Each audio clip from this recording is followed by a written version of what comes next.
Hey, it's Mark from Make the Most of Massage, and today I'm with Aubrey Gowing. He's in Dublin, right? Yes, hello from Dublin.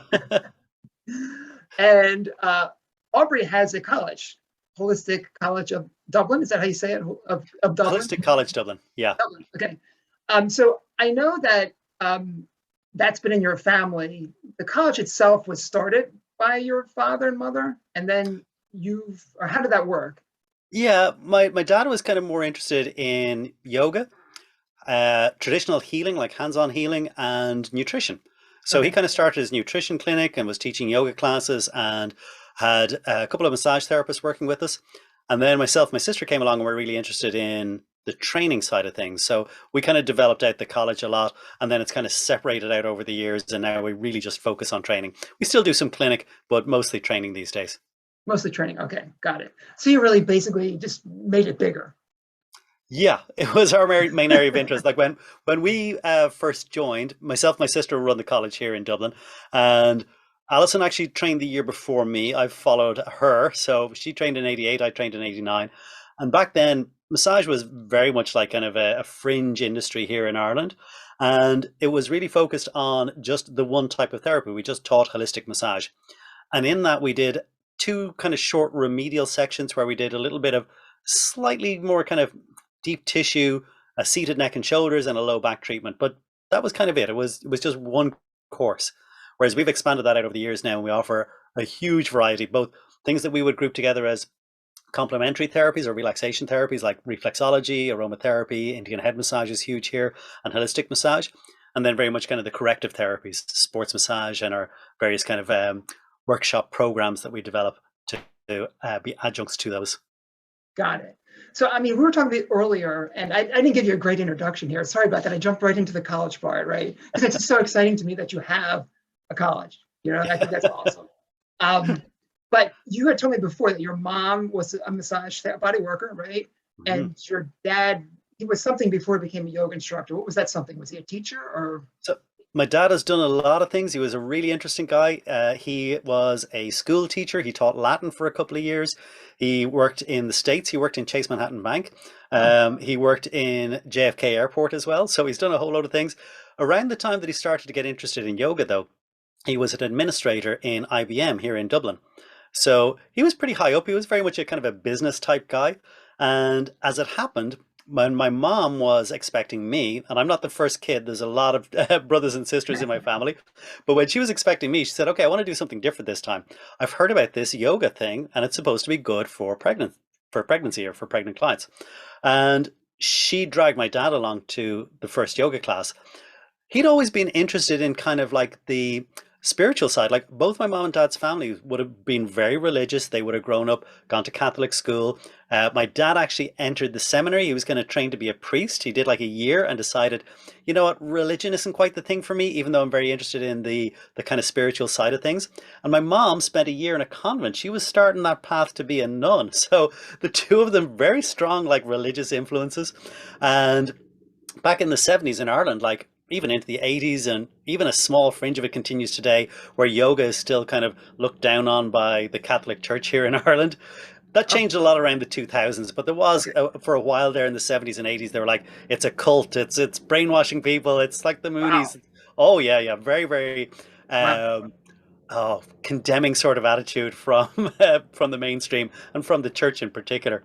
So it was quite a big step for them to decide that they were going to go and take a yoga class. But as soon as they did, they both loved it. And my mom went on to study then to be a massage therapist, and my dad went on to train as a yoga teacher. He liked it so much, he was practicing the exercises, he could feel the benefits for himself and his own health. Mm. And from that point, when he started to train as a yoga teacher, he started to teach us as kids how to do yoga poses. So we would do breathing exercises, we would practice meditation, and we'd practice yoga poses. Not quite every day, but definitely every weekend. He'd say, okay, let's do some yoga. And he'd line us all up. We were like, you know, the little Right. Russian dolls, because it was like four older siblings and then me, and then later two more came along. So we were all practicing yoga, and it kind of it started an interest in me from that very young age. But also there wasn't just like the practice of yoga, it was very much a lifestyle kind of thing. So there was no junk food in our house when we were kids. no confectionery, no like processed sugary kind of treats. We would have like porridge would be our breakfast. We wouldn't have any sugary cereals. My mom would make her own bread. It was that real, what Wow. we think of now as like an organic kind of diet, Yeah. whole foods kind of diet. But they were doing that in the late 70s when everybody thought they were completely bonkers. My dad in particular comes from a farming background, and he was talking to my uncle about, the importance of organic chicken and organic meat and things being grass fed, and the kind of things we all know now and go, oh yeah, of course. And my uncle was like, nah, it'll never catch on. So we were the oddbods back then. We were really the fringe loonies for a while. Wow. So, okay, so your mom uh, was body worker, your dad yoga. Mhm. You don't reject yoga, right? You still do yoga, but you went to body work. So how'd you decide? Were you like, Well, it's interesting. I suppose I trained to be a yoga teacher first, and oh, then did massage training. Yeah, like while there's I've six siblings, like there's seven kids in the family. All of us have actually gone through massage training at some point. So it's almost like a rite of passage. At a certain age, it's like, okay, you're going to do a massage course now. You're going to study. You're going to learn the family business to a certain extent. And for quite a few years, I did both. So I would have a few days in the massage clinic. I'd have a few days where I'd just be helping out around the business. I was quite young. I was late teens coming into my early 20s. And then a couple of the evenings I would teach yoga classes. And then from the experience of teaching yoga, I kind of segued largely in these kind of family businesses. It tends to be we need somebody for this particular role. right, So I kind of segued from yoga teaching into massage teaching without any real, definite conscious intent. It's not like I was mapping out any career path or anything. It's just that's what we need at this term, right right, now. right. So you kind of get drawn into these things, and then fortunately, you find you really enjoy it, you have a passion for it, and it develops into a career from there. So I was very lucky.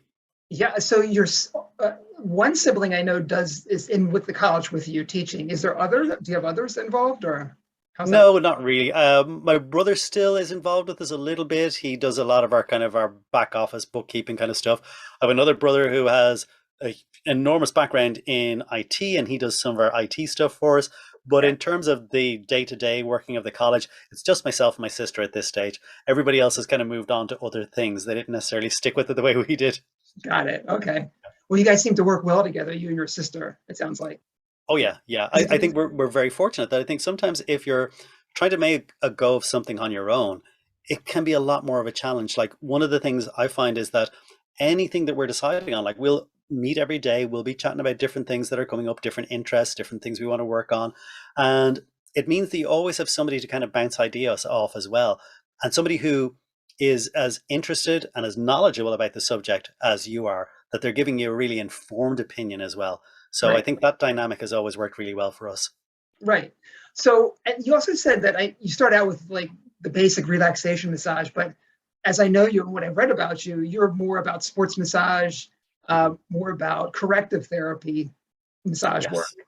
So how did you make that transition? What was it that was it an injury? Was it an epiphany? Was it a combination or what was the It wasn't injury. I know that's how a lot of people get involved in bodywork initially, that they get something that they had as an injury treated, and that sparks an interest. I think for me, I was always kind of mechanically minded. I always liked to learn how to fix things. Like even in right? my early teens, I remember a washing machine wasn't working, and I took it apart and put it back together, and it worked. It was I'm that kind of person. Like without, you couldn't Google how to do these things back then. There wasn't any internet. It's literally just take it apart, see what looks like it's out of place, put it back, and see if it works. And it did. So I think having that kind of mindset of being reasonably mechanical minded and very much kind of process sort of focused to a certain extent, that you're kind of looking at, well, how many possibilities can there be for the issue, whatever it might be, whether it's physiological or mechanical or whatever it might be. And then working your way through those methodically and going, well, if it's this, then surely we could verify it by doing this test or looking at this. So I think it's the type of mindset that I always had, that I veered towards those type of treatments anyway. That even clients that were coming in for relaxation work, I'd always be going, oh, I'm noticing something here. Maybe on a follow-up session, this would be a good area to focus on. And that kind of then drove my interest to study. Along with, I would say, I would always credit my sister Alison that she was the pioneer very much in the early days, because she would go out and study something. And then she'd come back and she'd practice on me because she'd need to do some, soap notes or case studies or something. Right. And that would get me interested, and then I'd study it. So Right. initially she kind of led the charge, but she was always more interested in the relaxation therapies. Got it. And it was later when she started into the sports stuff that I really went, this is really catching my interest now. Uh, And we've been very fortunate, both myself and Ali, we've studied with a lot of the great luminaries within the industry. Generally, when we came across something that we liked, we would say, okay, who came up with this? Who's the originator of it? Are they still around? Are they still teaching? If not, who's carrying on their work? So I always found it a very interesting process to kind of trace your pedigree with each technique.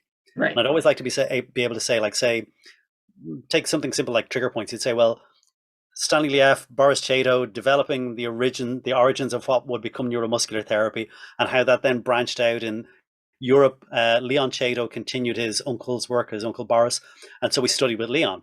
And then in the US, you had people like Janet Travell and David Simmons, and then that was followed on by people like Judith Delaney Walker. So we studied with Judith Delaney. So those kind of things, we kind of go, okay, well, now we know where these things have developed. You read the originators' books, then you follow on to who's currently doing their work, read their books, study with them, implement in clinic, get an understanding, then start teaching. So it's very much been that kind of process for us, that we've been really, really fortunate to have had some amazing teachers. I think it's phenomenal now, particularly around one of the positives that has definitely come out of the pandemic is the interaction through these kind of virtual events and things like that. The amount of people that I've been working with over the last 5 or 10 years, but particularly the last 2, that I would have been reading their books back in, the late 90s and early 2000s. It's been a phenomenal growth journey along that path. But to start with, I think it really did begin with just an interest in, if somebody comes in with, say, a knee pain, there's only so many things it can be. So how do I go about narrowing that down? And I think one of the things that really drove me on my journey was, particularly when it came to assessment, there wasn't really very good information in the late 90s, early 2000s about assessment. You'd read books and it would show you how to do a test, but it never really told you what the test meant, what a positive was, or even the nuance of, if it is positive, how does the client indicate that, and what might that mean for the likely cause of the problem? So that was something I put a lot of time into. That information's a little easier to get now, but that was my passion for quite a while, was really kind of building that pathway of understanding, both in clinic and in teaching, that I would say there is an unbroken chain that makes for the best possible outcomes. And that means taking a thorough case study, so you really understand what the client is presenting with, then knowing which assessments to do, so you can narrow it down. You can be really efficient in your assessments. So know what assessments to do, know how to perform them properly, but then be able to interpret the results. And from the interpretation, have something to do about it. Have a particular tool, a technique, an approach that is going to address that specific dysfunction. Whitney Lowe states this quite concisely. He says, you must match the clinical application to the clinical presentation. So that's a nice way of saying, when you understand what it is, you should be able to really deal with that very, very thoroughly. And what has always surprised me is there is often a break somewhere along that chain. And it does reduce the likelihood of success. People are still doing great therapy, but when you really get that chain completely smooth, unbroken, you get phenomenal results. And that has been my experience in clinic. And I think that's maybe one of the big drivers for me as an educator, is what I have learned in clinic and how I want to impart that to students. Because I know in the early days, there was things that took me, 6 sessions to get results with. And then you'd figure something out and you get it down to 4. And then as you learn more and more and more, you're getting it that same client, you can resolve their pain in 1 session. Maybe not restore all function and all the rest, but you can make significant inroads and pretty much get them pain-free in 1 session. So I really wanted to shorten that long journey that I went on for everybody coming after me, that they didn't have to struggle along that path so much, that they would get to those end goals that much quicker. So that's been my driving passion. That's what's got me interested in corrective therapy. Yeah, no. So, I mean, it takes it from the history. You take a deep dive. You connect it back to the past. You see where you came from and where things were built from, and you're continuing that on. And that's, I mean, and you're getting results. So it's all a lot of endorphin, right? Yes. That's a big endorphin pump, right? So, how do you have? So, I have mainly US listeners here, right? Mhm. How does someone like here or somewhere else, not in Ireland, get courses that you're talking about where you impart that knowledge? Can they do it at your college online, or how does that work? Yeah, we do a certain amount of blended learning, we do a certain amount of in-person learning, and then we do a certain amount that's just purely virtual. So the different strands, I suppose, to our business now that have grown as a result of the demands over the last 2 years, we've always been doing in-person training in class. For the main period of the pandemic, we were doing hybrid seminars as well. Now we're pausing those for a moment because I think we want to get back to in classroom. So we will be traveling to the US. So hopefully we'll be putting on some seminars over there Great, that people can attend. great, That's probably going to be about 6 months out. I think we're very fortunate here in Ireland. They lifted a lot of COVID restrictions back mid-February. And then the last of the restrictions are being lifted on Monday, the 28th of February. So we're pretty much out of the pandemic, no restrictions. I think okay, there's still a certain amount of restrictions in the US. I know talking to some of our guys in Australia, things are starting to open up yeah, there. But because things have been so up and down, we've been disinclined to really book international stuff. So our hybrid seminars have been great. People can come into the classroom here with us in Dublin. We will be starting those back up, but I think people need a little bit of time to get over their fatigue with the pandemic, that they're itching to get back in person, in right, class, get their hands on right, people. But I think they shouldn't overlook the massive benefits that come from virtual training, because there are a lot. And I think you'll see a pendulum swing that people will go almost allergic for a little while, and then they'll come running back as they'll go, there's some great stuff available online. right, And I think as well, it depends, because for some therapists, the more you know, the more experienced you are, the easier it is to pick up new techniques. You'll see something once and you'll get it. For other people, I think if you're just starting in your career, get a lot of hands-on training and then look to the virtual stuff. So the main things that we have available, apart from in class at the moment, is we have a couple of workshops that we do that people can join live, and these are nice and short. So they're not like our normal kind of like 3 day seminars where it's 24 hours of information right. delivered over 3 days, pretty intensive. These are nice little bite-sized pieces. We actually call it our CTM workshop. It's corrective manual therapy. We do Okay, these about every 2 months. It's an hour, and then we allow about 15 minutes Q&A, where okay, we'll talk about a particular topic, a particular type of dysfunction. The next one we're going to be doing is on knee pain. So we're going to be mentioning that. I think that's why okay, knees were in my mind when I said earlier about right, how many things can it be when we look at the knee. Um, that will look at the anatomy. We use a lot of augmented reality, so you'll actually get to see these structures in the room, and you'll look at them, and we'll point out this is the area that where the common injury is. This is the nature of the dysfunction. This is how it comes about, and then we'll do some assessment, some treatment, and some home care. So again, you're kind of reinforcing that unbroken chain, that pathway to successful results on a specific topic. got it. So you can join those live, you can ask questions, but then we also provide the recording of the event that you have then for life. And Okay, you can go back, you can even purchase some of the old ones as well. Two that we have available at the moment are both kind of foot. One is talar dysfunction, got really it. important and really overlooked. Yeah, And then the other one is plantar fasciitis. So we're kind of working our way up the body. The knee is right. next. Okay, Those are really great, because one of the things I'm really passionate about, and I'm going to come to talk about this again in a sec, is shortcutting as much as possible, recognizing patterns. So you can say for the majority of people, this is going to be your go-to. So that's kind of what those workshops are focused on, those little 1 hour CTM classes. So those are usually an evening time. So for guys joining in the US, they're probably going to be around lunchtime or a little bit earlier, depending on which region you're in the right, US. right, But again, if you can't attend live, you can always sign up and you get access to the recording afterwards. right. So they'll find those on our website. You can see it on our homepage. We have like our now enrolling courses, then we have our seminars, and then we have our virtual stuff available. Another good resource is we did a series called The Essential 8, which goes kind of body part by body part. I'm kind of looking at the two muscles in each area of the body, really one in each area, because we deal with a couple of areas. So there's two muscles in each of these 4 modules, and we go through that exact same process. So this was kind of nearly the genesis for doing the live virtual classes, the CTM classes, where we said, okay, if there was only one muscle that you could treat to affect all lower leg conditions, what would that one muscle be?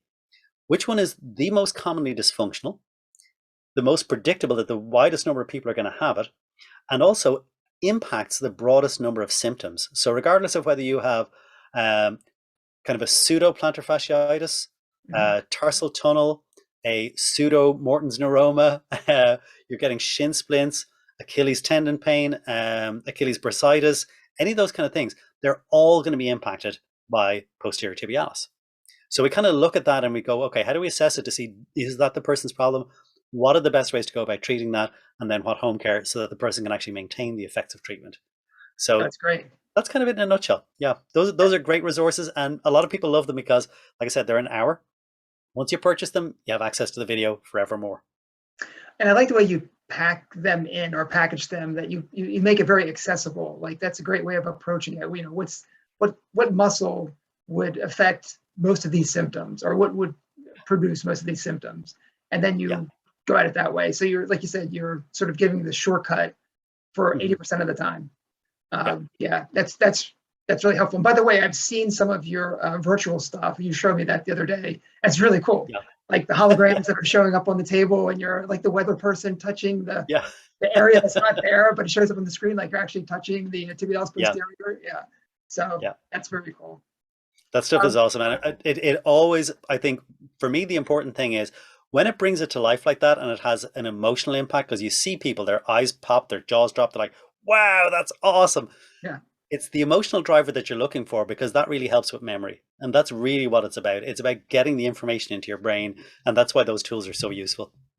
Right. No, absolutely. No, it made my jaw drop when I saw that. I was like, so cool. Yeah.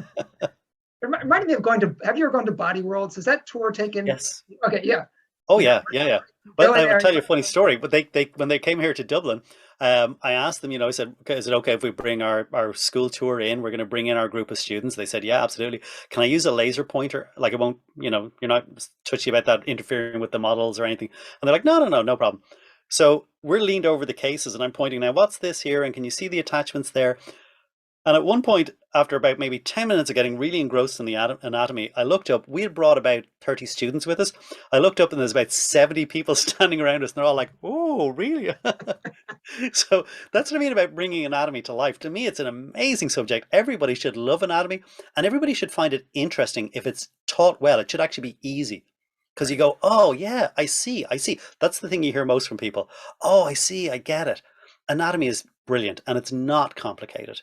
That you just need it explained well to you. I think you hit the nail on the head. It's not the student, it's a teacher. Oh, I don't want to be saying it bad about other teachers. No, but... I'm not saying that people can't. I'm saying usually, like if you go to school, it's like it's the teachers that's not taking, like in public school, or it's like that's not taking each person's, and they can a lot of times understand it, but they're learning styles and figuring out, how do I get through to this person? So you well, to be honest, I've sat in anatomy lectures that I'm like, right. I was like, okay, if I'm falling asleep, that's not the subject. Right. I love anatomy. Right. But yeah, bringing it to life like that is just amazing. That the Body Worlds thing is, I think, most people's closest experience to it. But you're not able to get in and start moving those models around. That's the great thing about some of the augmented reality stuff, that you can manipulate the model, you can look at it from different positions, you can blow it up as well, so it's bigger than life size, so you can really see the detail in the structures. So yeah, it's like that, I think, only more versatile. Yeah, no, it's exciting. When I saw that, what you were doing, that really, like I said, it just dropped my jaw. I was like, okay, that's really cool. Besides being cool, it's what a great learning prop. Yeah. So I know you've written a couple of books too. You have Myoskeletal and Sports Therapy, and you have the Kinesiology Taping Strategies. And so you're a big K-tape person, right? You're into doing that. I know. And you tell the one story about you're teaching it, and you had someone walking in limping, one of the participants. Yes. Yeah. So, I mean, there's, like all therapists, I mean, you're going to have tons of stories of these just phenomenal results that you've seen. But taping, I think, more so than anything else, the immediacy of it, the change that you see in people is just incredible. The time you were talking about, we were over in Poland teaching a seminar, and it was on using vacuum cups, using like Graston tools. There's a lot of different names, so we just call them scrapers. I call them scrapers too. Guasha in traditional Chinese therapy. I think a lot of people use sound-assisted soft tissue manipulation or therapy, and Graston is probably pretty well known in the US. So we do kind of a course where we do some myofascial massage, then we do some vacuum cupping, then we do some Graston, and then we do some taping, because the combination of those has an incredible result. So we were over teaching that in Poland, and I only noticed on day two there was a girl limping in the class, and I was like, "Oh, are you okay? Did you just hurt yourself?" I didn't know she stubbed her toe, and she goes, "Oh, I sprained my ankle about 2 days ago." I was like, "Why didn't you say? We're here for a weekend. We're taping. Come on up." It's great to have this example because an acute injury like that, there's very little we as body workers can do. You have to allow tissue time to repair. The person can do things like early mobilization and move the tissues as much as they can, pain-free, elevation, compression, not ice. Ice congest the tissue, counterproductive. We can talk about that if you want. So anyway, the taping really is phenomenal for those kind of acute injuries. There's so many different applications, but in that circumstance, it's mind-blowing when you see the difference.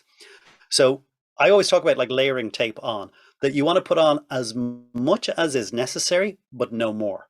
So there's just that kind of like Goldilocks layer that too little tape, you won't really see quite the result. Too much tape, the body starts to develop too much dependency. You're maybe limiting range of motion. So you want to find where's the right balance. So I put the first piece of tape over the outside of her ankle. Yep. And I said, okay, walk. And she walked and she was still limping. And she goes, yeah, it's not that much better. And it's like, I wasn't expecting it to be. Don't worry. This is stage one. So we put on a second piece of tape and she walked back and forth. She's still limping a bit. And she goes, yeah, no, that's better. And I go, yeah, still not right though, because you're still limping. And there's that kind of hesitancy. You'll see this when you start to layer in taping, that people kind of, yeah. Then by comparison, when I put on the third piece of tape, all going in different directions, providing, an anterior, an inferior, and a posterior kind of support around those lateral ligaments. And the third time she walked, you could see she kind of took a couple of steps and then her eyes kind of popped and she kept walking. She goes, there's no pain. And I was like, yeah, have you also noticed you're not limping? Oh, wow, yeah. Third piece of tape, that's the, that kind of, yeah, it's gone. There isn't that kind of, yeah, it's better, where there's a hesitance. They're going, okay, I can acknowledge the fact that there's an improvement, but it's not right. Whereas when you get it to the point that it is right, the change in people's attitude is phenomenal. They're just like, they're almost slightly shocked. They're kind of, where's the pain gone? So that to me, like, to demonstrate that in a class, is not often you get somebody actually brave enough to attend a class with a 2-day-old ankle sprain. So we don't tend to see that many acute injuries, and it's great when we do because it's a great learning opportunity. But even beyond that, I mean, even one of our classes here in Dublin, we had somebody who was saying that they had to stop running because they had knee pain. And we put a piece of tape on the knee and we had them go up and down the stairs and they went, not much better. Second piece, and they're like, oh yeah, that's better. That feels good now. Third piece, and they're like, oh yeah, that feels great. I had no pain going up and down the stairs. And I said, would you be prepared to go running now? Oh, I'm not sure. Fourth piece of tape. She went up and down the stairs. She goes, I could go for a run right now. Wow. That's literally all it took. You needed 4 pieces of tape. That's Right. the right level for her. And we often talk about then, so that the person doesn't become psychologically dependent as much as physiologically. You then, on the next session, you might try 3 pieces of tape. On the next, it's 2, and then it's 1 until they no longer need the tape. So there's a whole psychology as well as a physiology to how the tape is working as well. So is that more of a principle that you've come up with, or is that sort of a universal principle of K-taping? At a certain point, it gets to a stage where you go, did I come up with that? I can't remember. I don't remember anybody saying it to me. It's stuff that you will have learned, because like I did training with lots of different people with taping, but then very much came to my own rationale. And that's kind of what we put in our course and in my textbook, where I had to nearly translate what I had learned, because I don't know how other people approach workshops, but I'm a bit of a workshop junkie. I love learning new techniques, still study to this day after 33 years. And when I go into a workshop, I forget everything I know. I am the dumbest person in the room because I have no preconception. I forget everything. I forget anatomy. I forget everything. I was like, I'm just going to listen to what you have to teach. And I'm going to try and take that on board. And I'm going to try and replicate what you show me as best I can. Wow. Then when I go back into clinic, then the process of integration starts, where I go, okay, bring in what you know and what you've just learned and see how do these gel together. Because I never really connected with the descriptions of how you taped and why you taped. And I was going, okay, that's a very clunky, cumbersome process. It doesn't sit well with me in terms of the mechanical mind of what's happening in the body. So I looked at it and I was going, well, a simpler way of looking at this is, which way do you typically see fascia move? So where muscles are habitually short and tight, everything is pulled back towards the origin, towards the proximal attachment. On weak and inhibited muscles, the fascia tends to be really stretched out. Everything is pulled away from the origin or the proximal end of the muscle. So when I'm thinking about the recoil of the tape, they talk about this as a neurological effect. And I was going, yes, I can see that. And there's a fascial effect as well. So if I want to, on the weak muscles, if they're overstretched and I want to pull back, I'm going to start my tape here. This is where the anchor is going to go. The part that I stretch then, the therapeutic zone, is going to be recoiling in the direction that I want to pull that fascia. The same happens on the tight muscles, but I'm going to start distally because I attach my tape here, my anchor. My therapeutic zone then goes over the tissue that I'm trying to lengthen out. So it's going to pull this way. And that to me was a very simple model. That was a game changer. That is, we'd be able to say to people that we're teaching, okay, well, in your massage, you're working down this tight muscle, you're working distally, you're working up this weak muscle, and you know why. Now it follows through. That's how you're going to tape. You anchor where you want the fascia to go. And it makes it much simpler. Yeah. So it makes it much easier to integrate. Yeah, concurrency in your massage and taping. Follows the same concept. Yeah. Yeah. So there's going to be overlap with a lot of the methodologies that other people use, but that to me was the mindset that made it easiest to figure out if you're taping something new, how do you go about it? And then other things that I've kind of figured out over time, like when you're layering tape, the first piece of tape that you put on, the one that's in most contact with the skin, has the greatest effect. So if I primarily want a lymphatic effect and a ligament support, I'm going to do the lymphatic taping first, and then I'm going to do a ligament support over that. Okay. So these are things that I've just figured out have worked best because I've tried the different permutations in clinic. It is literally trial and error. I've seen which has worked best. And so that's something that has always resonated with me as well, is the first piece, the one that's in contact with the skin, has the greatest effect. The second piece is a secondary. The third piece is tertiary, and so on. So that's how I think about it. Why I'm going to put one piece of tape on before another if I'm taping more than one structure.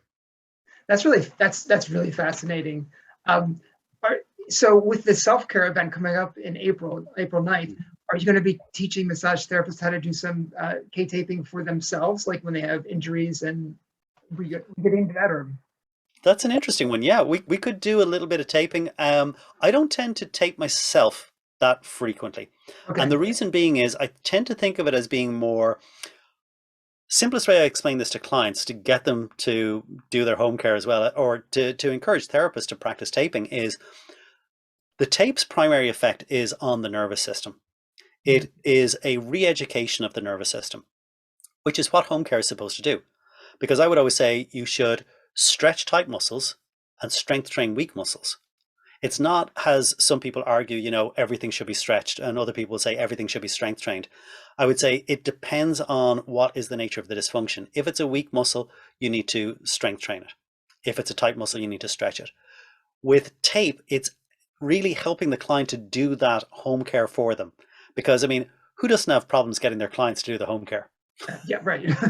I think every therapist in the world would say, yes, I know what you mean. Getting the clients to participate actively in their home care is always a challenge. Some guys are great when they're in pain. Once they're out of pain, they're not as inclined to do it. So the tape kind of acts as a reminder, but also does a certain amount of the work for the person. It is retraining the nervous system for them. So I will tend to tape in those circumstances. So the reason I don't tend to tape myself is I'm actually pretty good about my self-care. I do regular strength training and I'll do regular stretching. So I find I don't need it. But if I have an acute flare-up, I had back pain for about 10 years from snowboarding and wakeboarding and other silly board sports. And so I would tape at times when I go, oh, my back is getting a little bit twingy. I'm going to tape and I'm going to stretch and I'm going to use maybe heat for a day or two. So I'm going to do all of those things short term. Long term, I don't tend to tape myself that much. Fortunately, I haven't needed to. Gotcha. Yeah. But because of the self-care that you do, so that you don't have to. And you're mindful when you're practicing that you're maintaining good body mechanics. You're not straining yourself. But the combination of good postural awareness when you're working, small amounts of regular stretching and decompressing your joints after a therapy session. So these are kind of like, daily to weekly practices. And then some strength training to balance out the muscles that are typically weak. And if you're doing that consistently, that tends to do a lot of the maintenance for you. You don't really need to do a whole lot else. But taping is amazing in those short term when you hurt something, you've put something out, you've strained something, you've some pain, it can be phenomenal. Yeah, I mean, you got me very interested in that. You've got some good, you got some good anecdotes, stories, and results with that. Yeah. So, are you going to be? How about you mentioned the stretch rope? Are you going to be showing massage therapists how to use stretch rope in the conference? Okay, cool. Yeah, absolutely. Yeah, because it's a useful tool. It's simple and it's easy. It Yeah. doesn't even need to be anything specialist. I mean, you can use a yoga strap, you can use an ordinary belt, you can even use a towel if you're stuck. But I'll talk about what not to use, because the common mistake I see people making, even in gyms, is that they get like, TheraBands or a power band or something, and they're using that to stretch. And you're going, the point of those is resistance. That's for strength training. So it comes to a very fundamental concept that we're going to talk about, which is muscles need to be relaxed and lengthened for it to really be a stretch. And the most effective stretch is actually when the antagonist is contracted, the target muscle is relaxed, and it's passively lengthened. When you get those three things going, then you're really stretching. And a stretch rope is just really helpful for giving you leverage, basically. You don't need it for every muscle, but Right. particularly stuff in the lower leg. And I always find it funny when you talk about stretching and people say, oh, I do stretching. Like you get people coming in and they've got, oh, I've got tight calves. And I stretch my calves. And I'm like, really? How many stretches do you do? And they go, well, what do you mean? Well, like there's at least 6 positions you need to really stretch your calf. You got to get the proximal pennate fibers on either side. You got to get the central fibers. You got to get the distal pennate fibers. There's a lot of positioning you need to do if you're really going to stretch your calf. So when you're stretching, if you are you stretching in a way that targets the part of the muscle that needs it most? So So, that's what we're going to look at, focused stretching. yeah, that sounds really, really important. I mean, the focus stretching is something that you bring that you don't hear people bringing to the table, like distal, medial, proximal. You're like getting it from all angles, Absolutely, So, yeah. um, And the thing is, it's not like you need to do all of those all the time, but by going through that routine, you'll figure out where the tightest portion of the target muscle is and how to actually stretch the bit that needs the stretching. okay, yeah. Wow, it sounds complicated, but I'm sure you're not going to make it complicated because you No, are the consummate teacher. it's going to be easy. It's actually going to be simple. You're going to look at it and go, why didn't I think of that? It's so obvious. Right. Oh, that's great. Can you tell people how they would get in touch with you, or how they get in touch with or how they can get your classes or get more information? Is there an Sure. easy way to do that? Yeah, possibly the easiest thing is to go onto our website. I don't know if I can screen share there by any chance. Yeah, I let think me you need to maybe give me yeah, rights to screen yeah, we share. can do that. Give me 1 second. Also, I'll put it in the show notes too, in the post. Okay, it should be able to do that in a second. Okay. I think. Yeah. Got it. Okay. So this is our website. It's Holistic College Dublin, or hcd.ie. And you'll see our list of courses here. So the first ones are kind of our in-person courses, but these are the ones that are probably going to be of interest to therapists in the US or Australia, or sorry, Canada. So used to talking to guys in Australia. So we have different things coming up. The ones I was talking about, the CTM classes, are things like our plantar fasciitis class. Oh, the Essential 8 is going to be a particularly good one. So the Essential 8 is this series that we put together. It's 4 modules. So there's tibial trouble, piriformis paradox, locking lumbars, and brachial bother. So we kind of talk about what are the muscles and how do we go about treating them in these kind of 4 areas of the body. This really is the shortcut to understanding typical patterns of dysfunction, a lot of what we teach. Our taping course then is here as well, and our taping course is unusual because it's not just about taping, it's also about assessment. So how do you know when to tape, when not to tape? So there's a PDF version of the book that you can download. We talk about the general principles, and then we go through each area of the body, how to assess and how to treat. We have video descriptions. We have, I think there's about 5 hours or more of video, but they're all broken up into kind of like 5-minute segments. So it's very, very, very targeted. That's So that's that a sounds particularly good one for people. it sounds really comprehensive.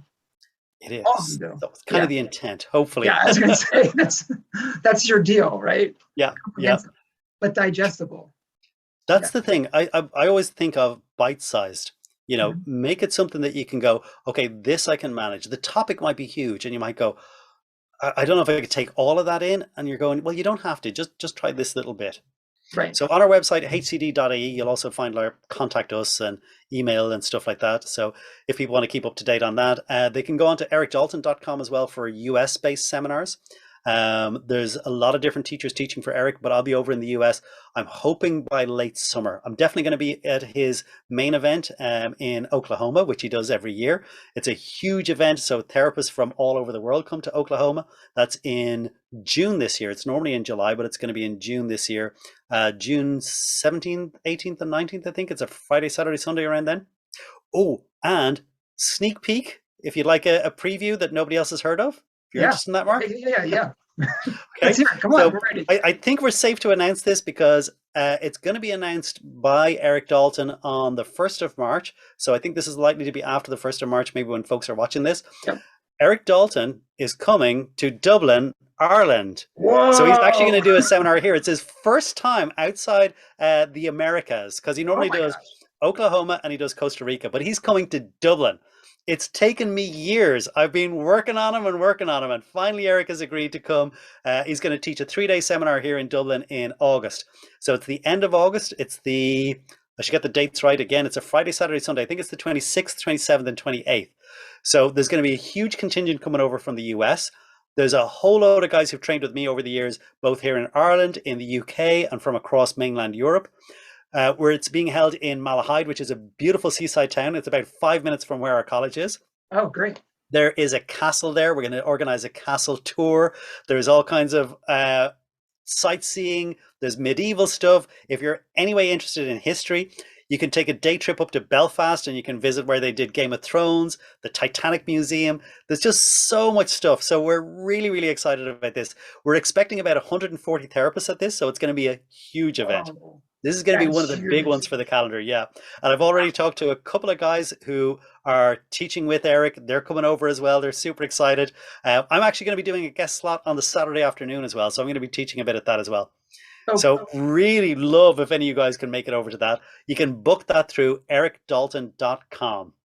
okay. Book that through ericdalton.com. Okay. Yeah. We'll Wow. have information on our website as well, but you can book that through Eric. That is going to be huge. I think there's going to be such an amazing party atmosphere. There's a lot of guys I talked to that have been going to Oklahoma for years that are stoked and can't wait to come over. And a great international meeting, because it means we'll have therapists interested in the same form of bodywork from Europe, from the UK, from Ireland, from the US, and a few guys from Canada as well. So don't miss it. If you can make it, this is going to be the event of the year, the live event of the year. It sounds like a fantastic meeting of the minds and also just a big party because, everyone, Yes. right? Everyone's been inside for a couple of years. So, Yeah, wow. absolutely. That Yeah. sounds And a very lot of exciting. the people that want to come over for things like, the Guinness Factory tour. There's the Jameson tour, for people who like their Irish history and, what the Irish are famous for. There's certainly going to be a lot of that too. Well, I think so. Is there actually a limit on ticket spots? Did I? Yes. Okay. Yeah. So, The venue has a limit, so we're limited to 140. so it's 140 limited. Okay. Yeah. Got it. So I would say get on and book, because this is a one-off event. I don't know if we're even going to get Eric back, but just having him here for once is just going to be an enormous big deal. Well, you did your job. You can die in peace now, right? Yes. Finally. Yes. Yes. Because therapists from Europe, for some of them, traveling to the US is a big deal, particularly if they're maybe like they're looking after family or something like that, that it's kind of long haul flights. And therapists have been saying to me for years, is there any chance Eric might come here? And I'm like, I don't think so. I'm working on it in the background, but I don't think so. And so finally now we've managed to set things up, and we're delighted to have him. It's going to be a fantastic event. Wow. I don't know. I don't even want to hear what you had to do to bribe him, but just keep that behind the scenes, right? It was the Irish tour. He's going to go all around Ireland. He's going to visit everywhere. Yeah. Okay. Wow, that sounds amazing. Amazing stuff for 2022 you have lined up. Yes. It sounds like actually 3 years you have lined up, but this is all happening in 2022. That's great. Yeah. Aubrey, it's been great having you on Make the Most of Massage. Like I said, I'll put the all your information in the show notes. so that people Great. can find you and go to your classes. They sound perfect. So Great. Well, thanks for having me on, Mark. And I'm really looking forward to our virtual event and my presentation on therapist self-care. So if any of that resonated with your audience about the kind of things that I do to maintain myself in long practice in clinic, hopefully they'll join in and they'll get some useful tips out of that as well. well, I'm going to be joining in because I'm going to get a lot of useful tips from you. I know that. Excellent. Looking All forward to right, it. Aubrey. Thanks so much. Thanks very much, Mark. Thanks for having me.